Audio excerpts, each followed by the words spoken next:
गांव के एक कोने में एक छोटा सा टूटा फूटा घर था जिसमें रहते थे 10 साल का राजू और उसके पिता रमेश।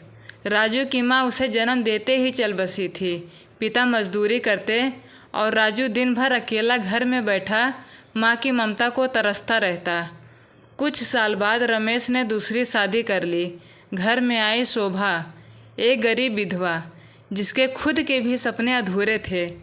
गांव वालों ने कान भरे, अब तेरा बेटा सताया जाएगा। सौतेली माँ तो माँ नहीं होती। शुरुआत में राजू भी डरा हुआ था।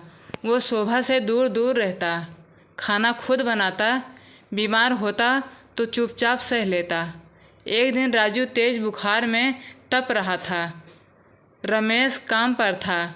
शोभा ने देखा तो उसके पास बैठ गई। राजू कांप रहा था लेकिन कुछ बोल नहीं रहा था। शोभा ने कांपते हाथों से उसका माथा सहलाया, उसे गोदी में लिया और अपनी पुरानी साड़ी से ठंडा पानी रख बुखार उतारने लगी। राजू के होंठ हिले, आप मुझे मारने नहीं आई?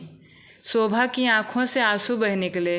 राजू, माँ तो वो होती है जो जन्म दे, पर मैं वो माँ बनना चाहती हूँ जो तुझे ममता दे। उस दिन से राजू के लिए सौतेली माँ शब्द का मतलब बदल गया। अब वो शोभा को माँ कहकर पुकारता है। गांव वाले तो ताने देते हैं, अब कहते हैं सगी माँ भी इतनी ममता ना दे पाए। अब राजू और शोभा के बीच एक सच्चे माँ बेटे का रिश्ता बन गया था।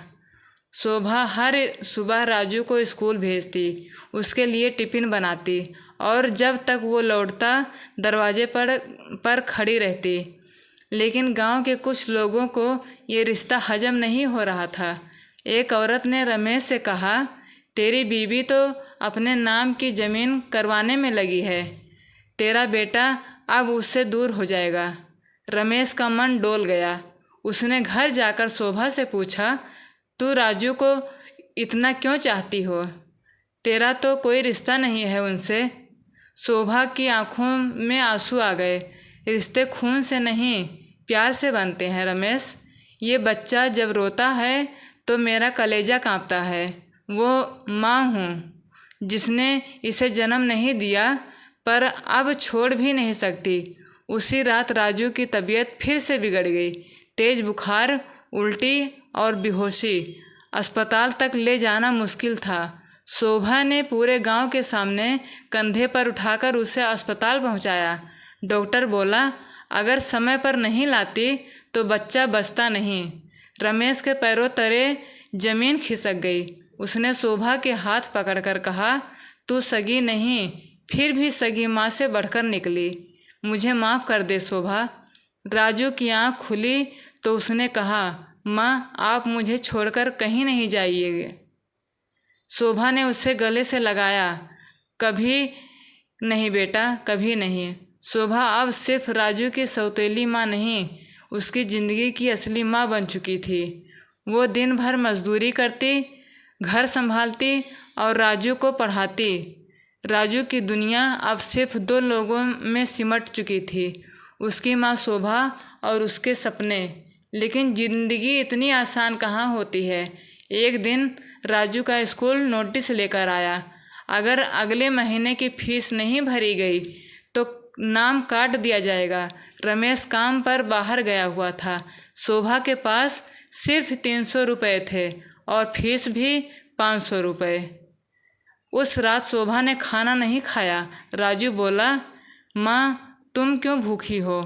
शोभा मुस्कुरा कर बोली, जब बेटा पढ़ रहा हो तो माँ भूख भूल जाती है बेटा। वो गांव के बड़े घर में जाकर बर्तन मांजने लगी। लोग बोले, देखो रमेश की औरत बर्तन धो रही है।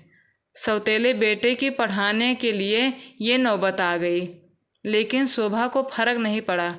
शाम को जब वो थकी हुई लौटी तो राजू ने अपनी कॉपी दिखाई, माँ मैथ्स में फुल मार्क्स आए आज। शोभा की आंखें भर आई। बेटा तू बस ऐसे ही बढ़ता रहे, माँ तेरी हर दीवार तोड़ेगी। लेकिन किस्मत ने फिर एक वार किया। रमेश को शहर में चोट लग गई थी। काम छूट गया। अब पूरे घर की जिम्मेदारी शोभा पर थी।